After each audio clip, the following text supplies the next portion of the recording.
In this tutorial, you will learn how to install and configure Vera. For this, you need to download the Vera installer from www.vera-software.com and have a Microsoft SQL Server 2005 or higher installed. After you have finished the download, please go to the folder in which the Vera installer was saved and start it by double-clicking setup.exe. First, you see a welcome page. Now click on Next to go to the next page that shows you the license agreement. Please read through it, then select I agree and click on the button Next.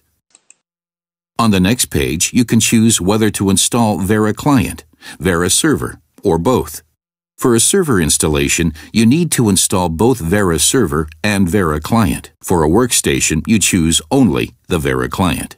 In this tutorial, we will install both modules. After clicking on Next, you can select the folder in which Vera will be installed. As default, the setup will create a folder Vera in your computer's default Program Files folder and install Vera there. You can select a different folder with the button Browse.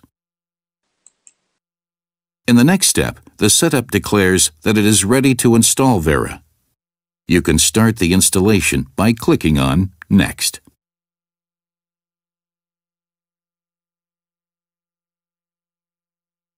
After the installation is finished, the setup opens the Vera server configuration that can be used to basic configuration and licensing Vera.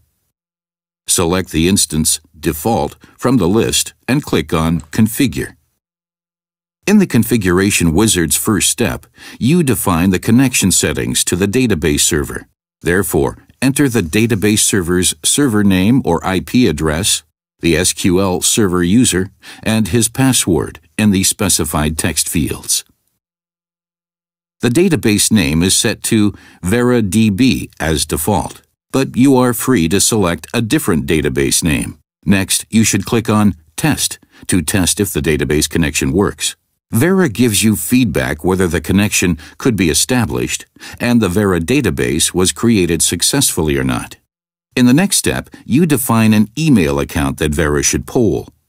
First, enter your company name.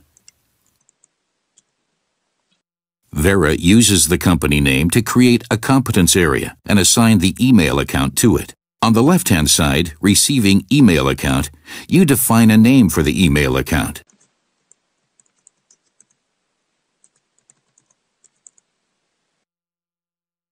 This name will also be used by Vera as the email account's name in sent emails. Below, you define the email account type. The default type is unencrypted POP3, but you can also select SSL encrypted POP3 or unencrypted or SSL encrypted IMAP4. For details, please contact your email server administrator.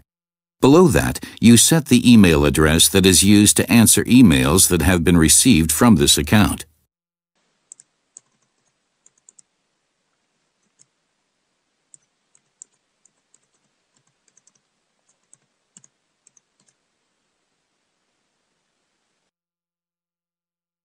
Next, you enter the email server address, the account's username,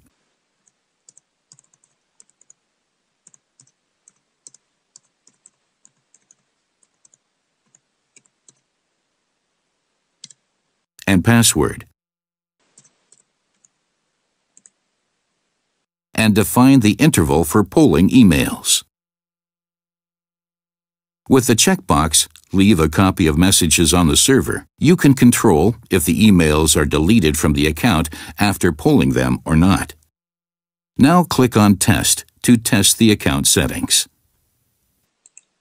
On the right-hand side, Sending Email Account, you define the name for the sending account and select the account type.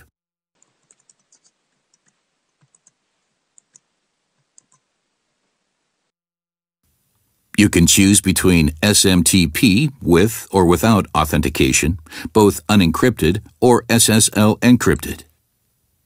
Below, you enter the email server address and the account's username and password, if needed.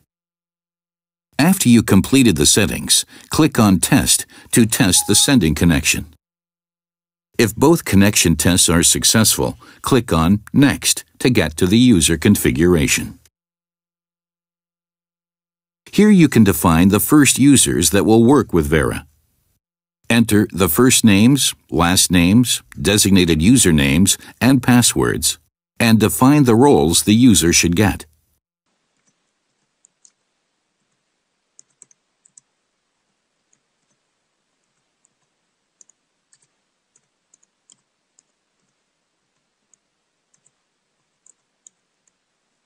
The available roles are Administrator, Team Leader, or Agent, or a combination of these roles. After defining the users, click on Next. In the next page, you see a list of configuration steps that Vera will execute to save your configuration data in the database. Click on Start to start this process. You can see the progress in the upper list. After all steps have been performed successfully, click on Finish to finish the configuration wizard. Vera opens the licensing module now. Here you can enter your license key and activate Vera. Please watch the tutorial Licensing Vera for details.